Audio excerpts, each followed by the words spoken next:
Hey guys, Walls here. Welcome back from fall break. All right, last 9 weeks we read a lot of short stories. We're currently reading a novel, and all of those fall into the category of fiction. This 9 weeks, we're going to introduce the concept of nonfiction. We all know what nonfiction is. It's autobiographies, biographies, memoirs, essays, that kind of stuff. This week we're focusing on differentiating between big types of nonfiction. And I gave out this handout in class, and it's kind of I'll just refer to it as the nonfiction chart. See at the top, you've got types of nonfiction. You've got characteristics and purpose, use of evidence, support, and logic, point of view, and fact versus opinion. Now, notice the definition of fact we're working with here. Fact equals something provable, opinion equals something that we believe. Now, all nonfiction is going to contain a variable amount of facts and opinions. And how much fact versus how much opinion an author puts into a work of nonfiction depends upon the type and the purpose of the writing. For example, diaries are going to focus more on feelings than facts. There might be facts listed in a diary. When you get into English 11, you're going to read a lot of diaries written by early Americans and settlers and stuff like that for American lit. And there are facts in those. There are things that happened. But the diary is focused more on how the person reacts to those things that happen. A journal is kind of the same thing as a diary, but less feelings based and more facts based. And then you get into something like an essay. I might have an essay that's about an idea that I make up. It might be in a completely opinion based essay, and I'm going to focus on the opinions in my essay, but I'm going to include facts to support them. So make sure you familiarize yourself with the types of nonfiction, the characteristics and purpose of each, the use of evidence, support, and logic. And what that means is, let's say I write an autobiography. What support, what evidence am I going to have for the events that I include in my autobiography? Well, here it's up to the author. The author is the sole source. But if I'm writing a biography, I can't just say that someone did something or that something happened to someone. I've got to provide support. I've got to provide evidence and facts. So when you start differentiating between types of nonfiction, always remember, okay, who's writing it? Is it autobiographical or biographical? What's the purpose of that writing? Is it to convey ideas? Is it to tell a story? And how is that author going to support or back up what it is they write? Okay, so on the handout, we have this brief essay or chunk of an essay by James Russell Lowell, and it's from his larger work that he entitled On Democracy. Now, I like this example because it's very short, but the author does a lot here. So take a moment to read that. I'll let you pause it here. All right, now that you've read it, how is this passage best classified as a work of nonfiction? Well, this isn't a biography because right now, it's not about President Lincoln. We see his name on the screen here. It's not about Theodore Parker. This is about the concept of democracy. It's about an idea. So the author here, J.R. Lowell, is trying to explain an idea to us, and that is best done in an essay. Now, what does the author cite to support his opinion? He uses a quote. You can't see it here. It says quote from Lincoln is what it says. He uses a quote from Lincoln. Now, this is key. He also uses a quote from a guy named Theodore Parker. Up until I had read this brief passage, I have never heard of Theodore Parker. I had to Google him.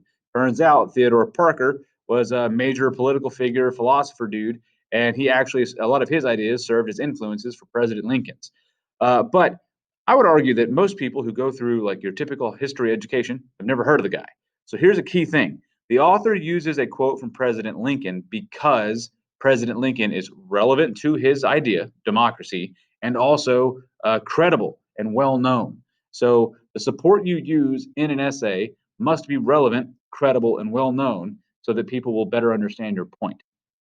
All right. Now, he also uses a connection to the real world, and that's not necessarily in these two little answers or questions right here. I want to focus on this. So, in the very first paragraph, he lays out his thesis, his main idea, his position or argument. Democracy is nothing more than an experiment in government, more likely to succeed in a new soil, but likely to be tried in all soils which must fall or stand on its own merits, as others have done before it. For there is no trick of perpetual motion in politics any more than in mechanics. Democracy is an abstract noun. I can't pick up and throw it. I can't deliver it to someone. It exists in our heads. But he uses a law of physics here to give us kind of a concrete example. There is no trick of perpetual motion. We know that it's one of those Newton's laws, says that an object in motion tends to stay in motion unless acted upon by an outside force. We know that if I roll a pencil across the desk, it will stop because of friction.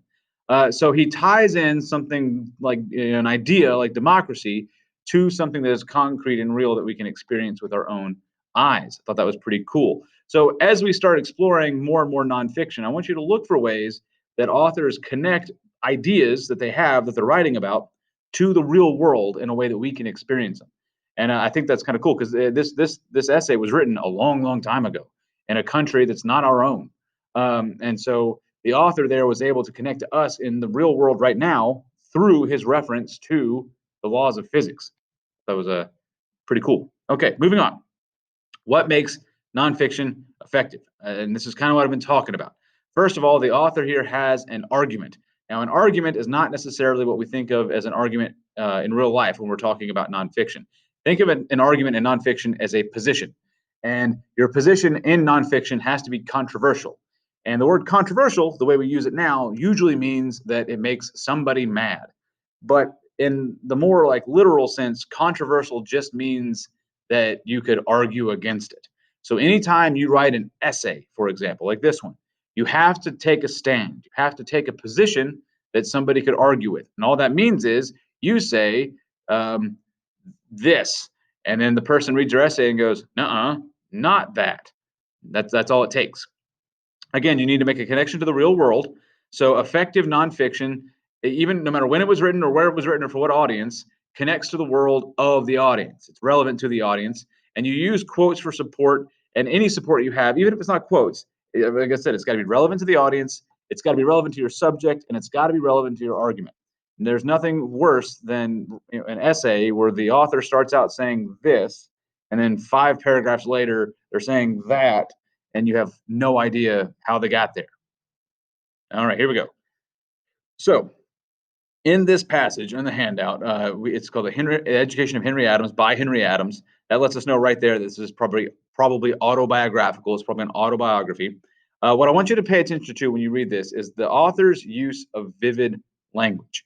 This could very well be fiction. If you didn't know it was nonfiction, if it wasn't obviously an autobiography or part of an autobiography, it could sound just like a regular old short story because the author uses a lot of the same elements as fiction to make his story pop.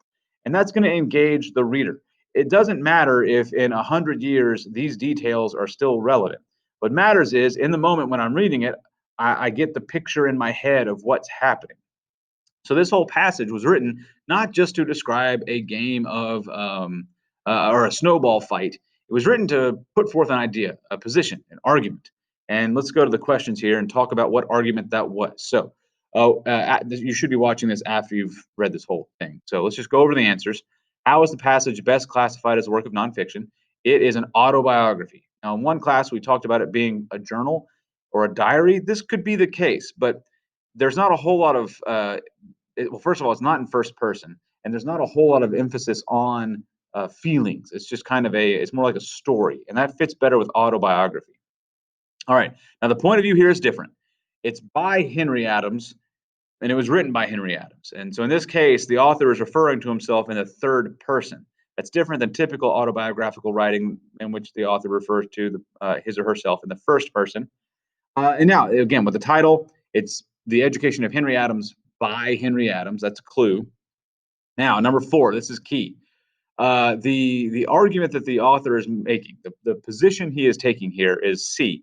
Your enemy will respect you if you stand up to them. Let's go back to the passage. We don't really get that until the end down here, where he says, Conky Daniels swaggered up, stopped a moment with his bodyguard to swear a few oaths, and swept on and chased the flyers, leaving the boys untouched who stood their ground. Nowhere in this autobiography did the author stop and say, your enemy will respect you if you stand up to them. You've got to make that inference based upon the information that you have. Now, why did the author include all these details? It's because that the author, let's move me here, wanted to make sure the reader understood the loyalties of the fighters. Now, that's key to number 4. So the author didn't include these details because they knew that they would really matter years later. The author included them to help make his point and make the writing pop to the reader. All right, let's go over here. All right, to sum up, basically, all nonfiction is a combination of facts and opinions. The ratio of fact versus opinion is going to change depending upon the type of nonfiction and the audience that we're writing to. And so, as you review that chart, think to yourself, okay, is an autobiography heavily dependent on facts? Is it more dependent on facts than a biography? If I'm writing an autobiography, do I have to include as much support, quotations, references, stuff that lends it credibility than if I was writing a biography? If I'm writing an essay, how is that going to be different if I'm expressing my ideas in an essay than if I'm expressing my ideas in a diary? So you need to start thinking about these things. I'm going to give you guys a quiz tomorrow. I'm going to say, like, if I wanted to write blah, blah, blah, blah, blah, I should write a, I'm going to base it on that chart at the very beginning. This guy over here. So make sure you are familiar with this, and you'll take your little quiz tomorrow. Hope you guys are having a good one, and I will talk to you again soon.